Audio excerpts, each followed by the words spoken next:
halte ich fest, das U-Boot taucht. Gleich wird die Sonne untergehen. Ich glaube, wir sind schon ziemlich weit. Ich kann den Leuchtturm nicht mehr sehen. Ich gehe mit dir, wohin du willst. Auch bis ans Ende dieser Welt. Am Meer, am Strand, wo Sonne scheint. Will ich mit dir alleine sein.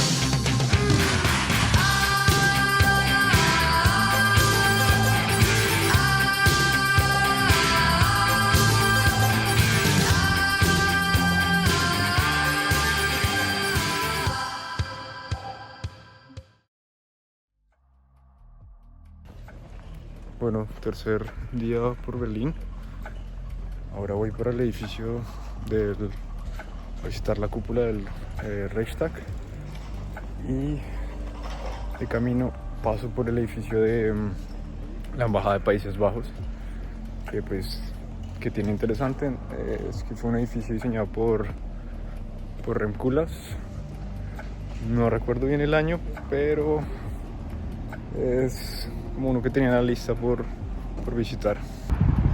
Bueno, ya llegué aquí al edificio, muestro un poco del contexto inmediato. Lo que estaba leyendo y lo que sé del edificio es que es como un juego entre las reglas como de conservar la arquitectura tradicional y al mismo tiempo oponerse. ¿Por qué conservar la arquitectura tradicional? Porque trata de mantener como el paramento, no sé si se ve un poco, como de ocupar todo el lote, pero pues claramente el lenguaje no es de esa arquitectura tradicional, pero creo que era porque el lado oriental de Berlín permitía más libertad en cuanto a los estilos arquitectónicos. Bueno, este es un poco el contexto. Y allá está el edificio. Sí se ve que contrasta bastante con lo que había en la zona. Pero esa era un poco también la propuesta. Entonces hay una parte que se ve un poco más opaca y otra parte más translúcida. La parte más translúcida es un recorrido interno que hay en ese cubo, que conecta todos los espacios al interior del edificio. Y pues las partes más opacas son, me imagino que las oficinas y demás que requieren más privacidad. La fecha del edificio empezó la construcción en el 97 y terminó en el 2003. Entonces es un edificio que ya tiene sus años, pero creo que se ve bastante bien.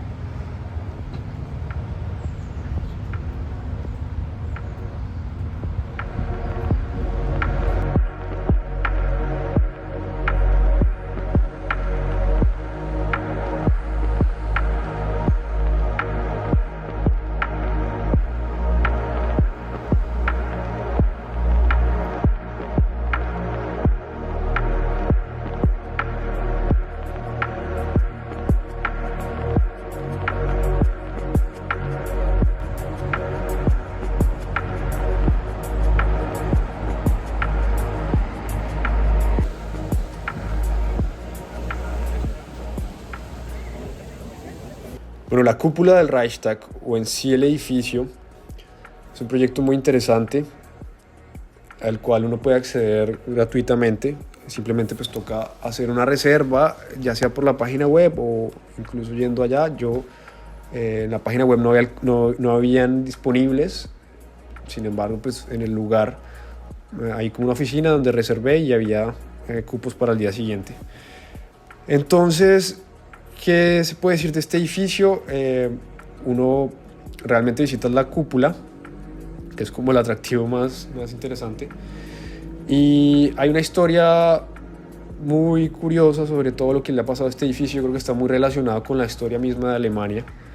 Lo que quiere representar Alemania actualmente también está como plasmado acá. Este edificio es de 1872 con un estilo arquitectónico, digamos que variado. Hay creo que estilos de renacimiento italiano y neobarroco. Eh, el edificio como tal se completó en 1900, empezó como en 1872 y terminó en 1900. Fue incendiado en 1933, tiempo después de que llegaran los nazis al poder, por un joven comunista, según dicen. Y bueno, pues el edificio ahí empezó como en deterioro, no se le prestó mucha atención. Y en 1945, tras los bombardeos soviéticos, fue más afectado. O sea, quedó en muy mal estado. Se hizo como unas reparaciones durante la Alemania,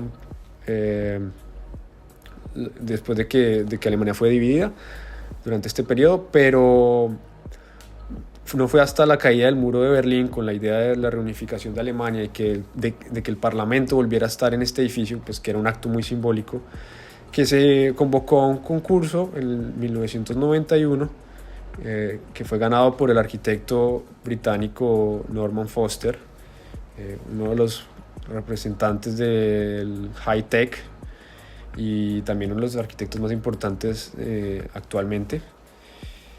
Y está como este tema de lo nuevo con lo tradicional, de cómo se debe intervenir el patrimonio también.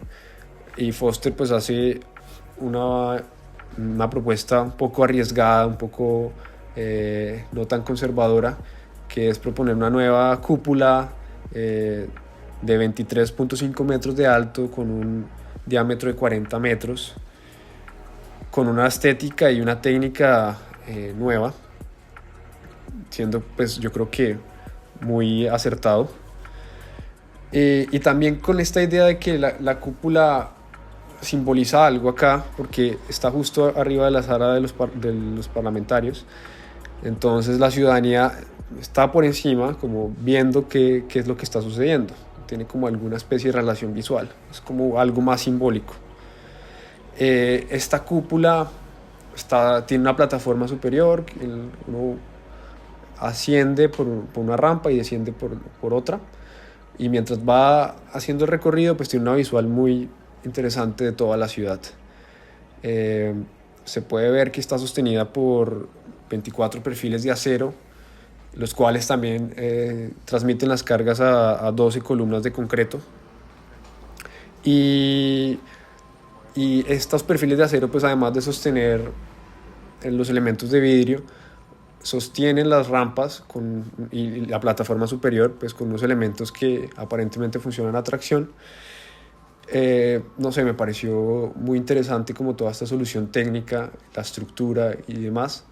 También está una pantalla que es móvil, que yo no sabía que se movía, pero se mueve dependiendo pues de la inclinación del sol y de dónde está incidiendo más el sol, pues para generar mayor confort térmico y que el espacio no se caliente demasiado.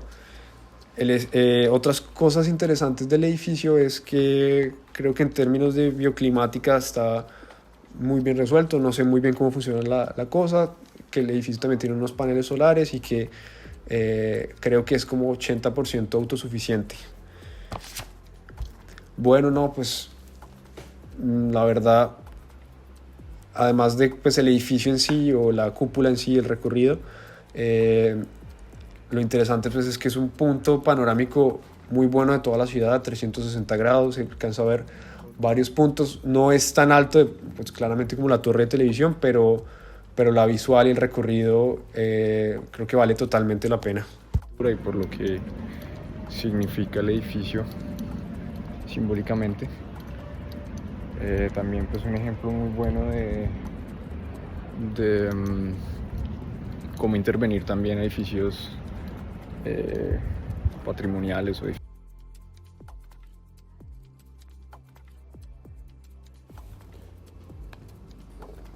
De camino al Museo Judío encontré esta exposición muy interesante de Volkswagen, del grupo Volkswagen, pues que tenía varias cosas sobre la cultura pop, cosas de diseño industrial, claramente pues cosas de automóviles.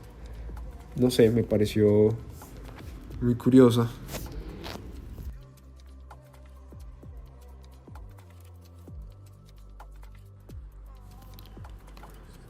Bueno, y eso que se empieza a ver ahí es el Museo Judío del arquitecto Daniel Libeskind del año 2001. ¿Qué se puede decir de este proyecto? Digamos que el exterior se ve muy interesante, como toda esta fachada, y es un poco extraño, una fachada metálica con unas aperturas digamos que mínimas, no hay casi ventanas, da como la sensación de que es un espacio muy, muy oscuro, con una planta muy particular. La planta tiene una forma dice como de rayo, pero pues es como una grieta que trata de simbolizar la fractura histórica del pueblo judío tras el Holocausto. Y esto es como curioso, pues ya habíamos visto el memorial de los judíos asesinados, está como la ciudad con varios elementos o varios museos o memoriales, pues que tratan de recordar todo el tiempo esto, ¿no? Yo creo que también es muy importante.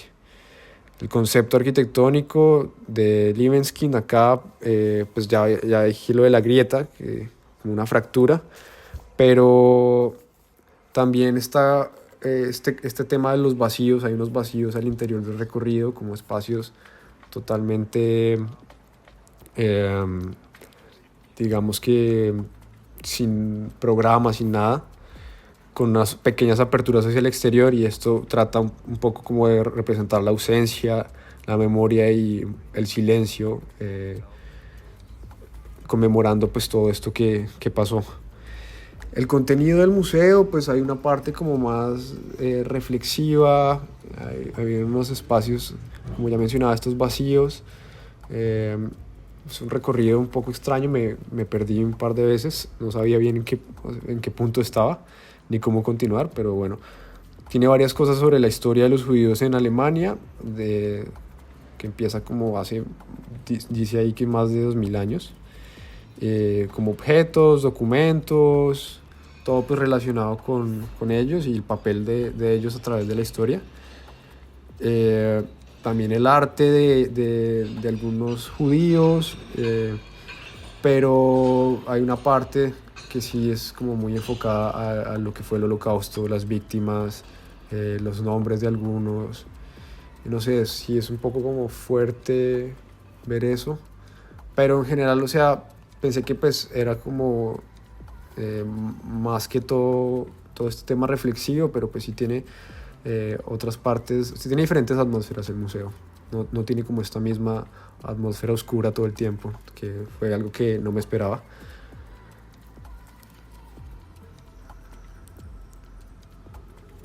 Y sí, creo que es un museo un poco más colorido de lo que pensaba, pero bueno, cumple con su función.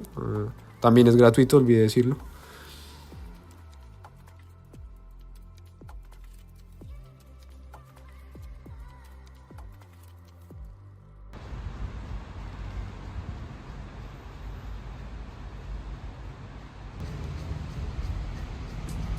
Y está este pequeño jardín que recuerda un poco al monumento del Holocausto. Tiene una curiosidad, es que uno pierde el balance cuando está caminando en él. No sé si se alcanza a ver, pero la inclinación es considerable, entonces le toca a uno apoyarse con estos monolitos de concreto. Bueno, caminando por acá me encontré este edificio tan particular de John Hedjuk. No recuerdo la fecha y la verdad no sabía que estaba por acá.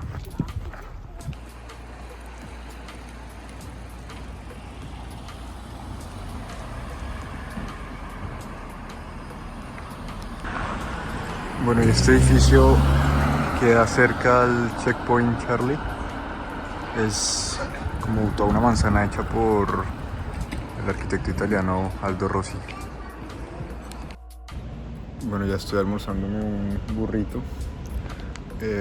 No sé si alcance a ir a la unidad habitacional porque a las 5:30 llega un amigo de Dresden, entonces nos vamos a encontrar en la estación central. Y la unidad habitacional queda bastante lejos, creo que queda en occidente, en el occidente de la ciudad. Llegué a la estación cerca a la unidad habitacional. No tengo casi batería, no sé por qué estoy grabando, pero... Y esta es la llegada. No sé si está la entrada principal, creo que es por el otro lado, pero hasta que quedamos cerca. Se ve ya un poco de los colores del edificio que están en los brisoleis. Bueno, el edificio se puede ver un poco agresivo, un poco no tan agraciado como otro tipo de edificios, pero hay que entender el contexto histórico y lo que estaba sucediendo en la arquitectura y pues la visión también del mismo arquitecto. Es un proyecto interesante, también pues por lo que sucede en el interior, que lastimosamente no pude grabar nada. No sé cuántas unidades hay, creo que habían 500 algo de unidades que están repartidas en 3 tipos de viviendas. Hay unas que son estudios solos y algunos apartamentos de 2 y 3 habitaciones, no recuerdo muy bien cómo es, pero hay unos espacios que se alcanzan a ver que son como con doble altura. Es un poco experimental el proyecto en el momento, o fue un poco experimental en los años 50. Y Le Corbusier básicamente hizo el mismo proyecto o muy similar en otras partes del mundo, y ahí trataba de plasmar como sus 5 puntos de la arquitectura, que no lo recuerdo exactamente, pero la planta libre, pues se ve que la primera planta es un espacio, digamos que totalmente libre, el espacio verde que está alrededor del edificio, como también esto va con sus ideas del urbanismo, de que las zonas verdes pues no solo simplemente tratan de satisfacer las necesidades humanas, sino también, o sea, como las necesidades más espirituales. La cubierta, que pues, no pude grabar, tiene una serie de equipamientos, creo que tiene una pista de trote, no sé si este cuenta con una piscina, pero sé que el de Marsella sí. Y el tema técnico, el arquitecto pues fue como uno de los primeros en incursionar en el llamado brutalismo, que el brutalismo pues es la arquitectura que dejaba el concreto a la vista. Pero me pareció que este concreto ya estaba pintado, no sé si lo han pintado, lo cual no me gustó para nada, porque pues como que la idea también del edificio es ver ese concreto expuesto. Y también están estos brisolets, estos elementos que se ven sobre la fachada, que supuestamente están hechos para controlar la incidencia del sol al interior. No sé qué tan bien funciona en este caso. Pues si uno ve la arquitectura brasilera, pues claramente los brisolets sí eran fundamentales y eran mucho más densos, con elementos verticales y horizontales, porque pues la incidencia del sol en el trópico pues ya es otra cosa. También tiene como una intención de crear un edificio como autosuficiente, que tuviera no solo vivienda, sino que pues como mencionaba algunas cosas en la cubierta que ayudan digamos que para las necesidades de los usuarios, sino que también como que un restaurante y otro tipo de cosas en la mitad del espacio. Actualmente me pareció que el proyecto, no sé cuánta gente vive ahí como residentes de verdad, o simplemente son como digamos que arriendos por cortos periodos de tiempo, porque creo que se ha vuelto también como un atractivo turístico, pues como no muy de nicho, diría yo, como de arquitectos y artistas, o no sé, que quieren pasar un día viviendo pues en una casa diseñada, bueno, un apartamento diseñado por Le Corbusier. Y esto que se ve ahí es el modulor grabado en el concreto, que bueno, toda esta teoría que tenía Le Corbusier de las proporciones humanas es bien interesante, más allá de si estaba en lo correcto o no. Y era un hombre, creo que de 1,83, creo que era el modulor, y con base a esas medidas diseñaba como todos los espacios. Entonces a veces es curioso porque hay espacios en los proyectos de Le Corbusier que resultan ser bastante bajos, pues porque simplemente pensados con la medida de un hombre de 1,83 con la mano ligeramente elevada. Y bueno, con eso se acaba el recorrido por la unidad habitacional.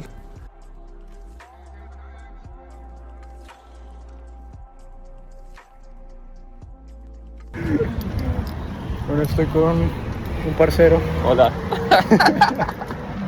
el alemán más nea, Sí, el alemán seguramente. más nea del mundo. Sí, así es. ¿Dónde vives tú? ¿Dónde? ¿Aquí en Alemania? No, pero ¿en qué ciudad? Ah, sí, en Dresden. ¿Y qué tanto conoces de Berlín? Pues creo que no es suficiente para hacer tu guía. Creo que conozco más yo de Berlín que... Sí, puede ser que tú has visto más objetivos turísticos que yo aquí. Sí. Nada más en 2 días. No, ay, no. Me parió. No lo grabes. Yo no estoy grabando nada, bro. Estoy aquí. Ay, no, obviamente no. Yo no me la sé. Ja.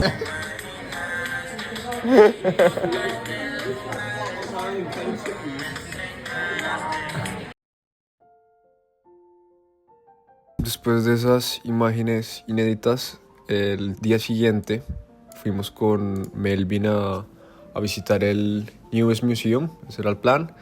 Este museo queda en la parte de la isla de los museos que ya había mostrado anteriormente, donde está el Altes Museum, la galería James Simon y otros museos ahí que no recuerdo exactamente el nombre, pero todo queda muy cerca, creo que hay un pase para entrar a todos estos museos. En este caso pues solo nos dio el tiempo para entrar al Newest Museum o el nuevo museo. Bueno, como se ven en las imágenes, el museo tiene una gran colección de objetos egipcios. Creo que es como el mayor atractivo. Tiene, creo que el primer piso, bueno, el sótano y el primer piso dedicado casi que lleno a eso. También hay otra serie de cosas que están como más esparcidas. Uno de estos elementos como más importantes es la cabeza de Nefertiti, la escultura que hay. Y pues papiros y demás, también hay otros elementos hacen alusión a la cultura grecorromana, pero pues esa parte pues está más que todo en el Altes Museum que había mostrado antes. También hay una gran parte sobre la colección de la prehistoria y la historia temprana de Europa y de parte de Asia.